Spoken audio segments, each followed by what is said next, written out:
Sekelompok murid terkurung di dalam kelas. Tiba-tiba ada orang yang mengetuk pintu dengan keras. Ada seorang perempuan yang berlari ke sana. Ingin membuka pintu itu tapi ditahan oleh guru. Karena barusan saja, ada pembunuh yang masuk ke sekolah. Sudah ada banyak murid yang dilukai. Guru tidak tahu yang di luar itu murid yang minta tolong. Atau pembunuh yang membohongi mereka untuk buka pintu. Dia berpikir untuk tidak boleh membukakan pintu. Para murid merasa guru tidak punya perasaan. Kalau di luar benar-benar murid yang minta tolong, apa kita akan tetap melihat dia dibunuh di luar? Dua murid maju ke depan untuk membukakan pintu. Tapi guru dengan sekuat tenaga menahan mereka. Sang guru pun berkata bahwa anaknya sendiri juga di sekolah ini. Siapapun tidak boleh buka pintu. Semua kejadian ini diam-diam direkam oleh murid. Tiba-tiba di luar tidak ada suara lagi. Semuanya diam-diam melihat dari lubang bawah pintu. Murid di luar sudah tidak bergerak lagi. Para murid menuduh sang guru adalah pembunuh. Karena tidak menolong. Saat itu murid pindahan yang berada di pojok kelas. Si Nano memperingati semuanya. Kita bukannya lebih baik mencari senjata untuk melindungi diri sendiri dulu. Kalau pembunuh masih belum pergi. Semua orang pun langsung sadar. Dan mencari senjata di sekeliling mereka. Sang guru merebut pisau silet dari tangan seorang murid. Dia mengira dirinya lebih kuat. Jadi harus mendapatkan senjata yang paling bagus. Untuk melindungi semua orang. Lalu Ahu mengejeknya. Saat itu, pacar Ahu si Xiao Lu menemukan pisau silet yang lain untuknya. Ahu pun mengkhawatirkannya bertanya kamu ada senjata yang cocok tidak? Xiao Lu menemukan tongkat besi dan memberikannya ke Xiao Gao. Hal ini sangat jelas membuat Ahu tidak senang. Sudah terkurung di dalam kelas selama beberapa jam. Anak sang guru haus. Dia bertanya ke semua ada air apa tidak. Xiao Lu ingin mengeluarkan air dari dalam tasnya. Tapi Ahu melarangnya. Dan hal ini dilihat oleh sang guru. Dia pun langsung merebut tasnya. Tapi tidak ada air di dalamnya. Ternyata air itu diam-diam dicuri oleh Xiao Gao. Dan sudah menghabiskannya. Menghadapi pertanyaan Ahu, Xiao Gao tidak merasa bersalah. Jelas-jelas kau yang duluan membohongi anak-anak kalau tidak ada air. Beberapa murid perempuan lainnya telepon untuk minta tolong.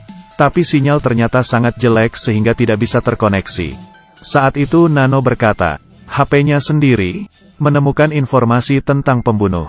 Dia adalah orang yang melakukan 8 pembunuhan. Pembunuh berantai, menggunakan seragam murid dan menyamar masuk ke dalam sekolah. Dan mukanya hanya ada setengah foto. Bila di luar itu adalah si pembunuh. Dia bersedia untuk melawannya. Atau diam-diam sembunyi di dalam kelas menunggu bantuan datang. Sekelompok murid ini sudah di dalam kelas sangat lama. Di luar pun sudah gelap. Ada yang berkata, dan ada yang langsung nimbrung berkata. Ada yang berkata, dan ada yang langsung nimbrung berkata. Ini adalah satu-satunya kesempatan untuk kabur. Guru melihat situasi itu. Dan langsung memberikan usulan. Biarkan orang memberikan saran keluar untuk mencari pertolongan. Sepertinya semua orang sudah mempunyai tujuan. Ketua OSIS yang pertama menyetujuinya. Karena kau yang pikir itu satu-satunya kesempatan. Jadi kaulah yang pergi mencari bantuan demi kita. Gadis lain pun juga merasa masuk akal. Kalau kami semua keluar juga bisa saja dibunuh. Semua orang bilang lebih baik mengorbankanmu. Perkataan ini membuat Xiao Gao tidak terima. Kenapa harus dia sendiri yang pergi menjemput kematian? Para gadis dengan enggan berkata. Jika tidak karena di siang hari, Xiao Gao sengaja tidak mengerjakan tugas. Membuat semua orang harus tetap tinggal. Pasti semua tidak akan dikurung dalam kelas. Nano yang duduk di sebelah. Diam-diam melihat mereka yang saling menuduh. Hanya Xiao Lu yang membuka suara untuk melindungi Xiao Gao. Tapi semua orang angkat tangan setuju Xiao Gao keluar. Xiao Lu tidak mengangkat tangannya. Hal itu membuat pacarnya Xiao Lu si Ahu curiga. Melihat dia yang hanya diam saja tidak berbicara dengannya. Xiao Lu pun akhirnya hanya bisa mengangkat tangan. Xiao Gao pun emosi. Meski dirinya keluar dan menemukan pertolongan. Juga tidak akan menolong mereka semua. Saat itu Nano juga setuju. Alih-alih dipaksa untuk mengambil risiko. Dia juga akan bertindak sama seperti Xiao Gao. Semua orang langsung mengarahkan jari ke arah Nano. Menyuruh Nano menemani Xiao Gao keluar sama-sama. Xiao Gao yang dipaksa pun membuka pintu kelas. Dia hati-hati melihat, lalu kaget hingga langsung kembali. Mayat yang sebelumnya di depan pintu menghilang. Xiao Gao menyuruh mereka semua untuk memberikannya waktu 15 menit. Untuk mempersiapkan diri. Bila di luar masih tidak ada suara dia akan keluar. 15 menit pun berlalu. Ketua OSIS tidak sabar dan membantu Xiao Gao membukakan pintu. Di saat membuka pintu, Xiao Gao mendorongnya keluar. Dan langsung mengunci pintu. Kau adalah anggota OSIS. Jadi tugasmu lah yang membantu kami mencari pertolongan. Jika kau tidak cepat pergi, pembunuh itu kemungkinan akan segera kembali. Tidak lama kemudian, ketua OSIS yang berada di luar menelepon. Mukanya sangat pucat, sekelilingnya sangat gelap. Tiba-tiba di belakangnya muncul sesuatu yang mengerikan. Mereka kehilangan ketua OSIS. Semua orang pun menyalahkan Xiao Gao. Semua orang terus berpikir seharusnya Xiao Gao yang pergi keluar mencari orang. Xiao Lu masih ingin membantu Xiao Gao. Lalu ditahan oleh Ahu. Xiao Gao dengan muka penuh benci pun keluar dari kelas. Ahu menyadari pacarnya sudah beberapa kali terus melindungi Xiao Gao. Dari awal sudah curiga. Murid perempuan di sebelah menelepon Xiao Gao, tapi langsung dimatikan Xiao Gao. Xiao Lu pun meneleponnya lagi. Dan Xiao Gao mengangkat teleponnya. Dan mengatakan dia sedang mencari ketua OSIS. Ahu tiba-tiba berkata dia tidak bisa menahannya lagi. Ingin ke toilet. Dan tidak memedulikan penolakan dari orang. Nano yang diam-diam memerhatikan berkata ke guru. Bila kau tidak ingin Xiao Gao menjadi pahlawan. Dan menyebarkan hal tentang kau tidak menolong siswa. Lebih baik sekarang kau keluar dan mencari pertolongan. Sang guru pun menyerahkan anaknya ke 3 orang murid perempuan. Dan berjalan keluar dari kelas. Sekarang yang di dalam kelas. Hanya tersisa para murid perempuan yang lemah. Nano tiba-tiba tertawa keras. Menakuti beberapa murid perempuan itu. Mereka tiba-tiba teringat dengan wajah pembunuh yang hanya ada setengah di foto. Mata dan model rambutnya sama seperti Nano. Nano pun mengambil pisau silet. Beberapa perempuan itu ketakutan dan menggunakan raket juga gunting. Bersembunyi di balik pojokan. Lalu berkata, kaulah pembunuhnya.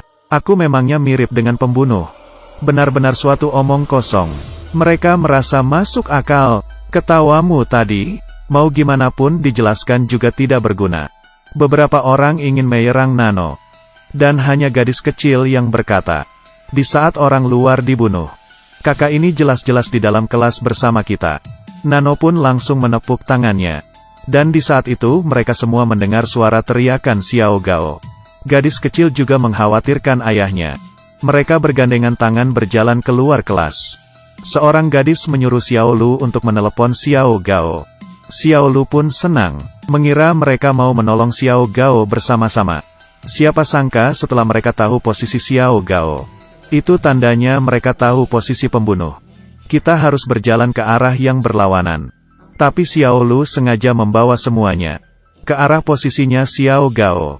Setelah ketahuan oleh yang lainnya, HP perempuan itu jatuh ke dalam air. Intinya, di saat ada orang yang mulai merekam kejadian itu, tiba-tiba ada orang yang muncul. Ternyata ketua OSIS itu selamat. Dia dengan panik mengatakan Xiao Gao dalam masalah. Semua orang buru-buru ke toilet. Xiao Gao badannya sudah penuh dengan darah. Saat itu TV di lorong sekolah menayangkan sebuah berita. Sang pembunuh dari awal sudah mati tergelincir dari lantai atas saat kabur. Perempuan yang mereka lihat dari bawah lubang pintu itu ternyata tidak mati. Tapi hanyalah pingsan. Jadi terakhir pembunuhnya Xiao Gao adalah salah satu dari mereka. Ahu yang kehilangan akal karena cemburu. Atau guru yang tidak berharap keburukannya tersebar keluar. Atau ketua OSIS yang didorong keluar oleh Xiao Gao. Menurutmu siapa pembunuhnya? Terakhir Nano membawa sang gadis kecil pergi mengambil HP yang merekam kejadian mereka. Di saat sang gadis mengambil HP itu, dia pura-pura tidak mengambilnya, dan dengan muka polos berbohong ke Nano. ไม่ได้ค่ะพี่นาโนะหนูหยิบไม่ถึง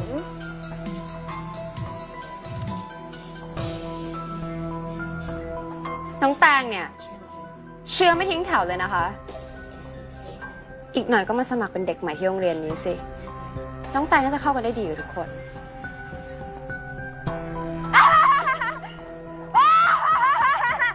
Episode ini bisa dibilang semua orang itu jahat. Dari seorang guru hingga gadis kecil. Semua orang punya keegoisannya sendiri. Dan Nano sudah melihatnya dari awal. Aku adalah Qi Yi Guo yang suka ikuti terus ya.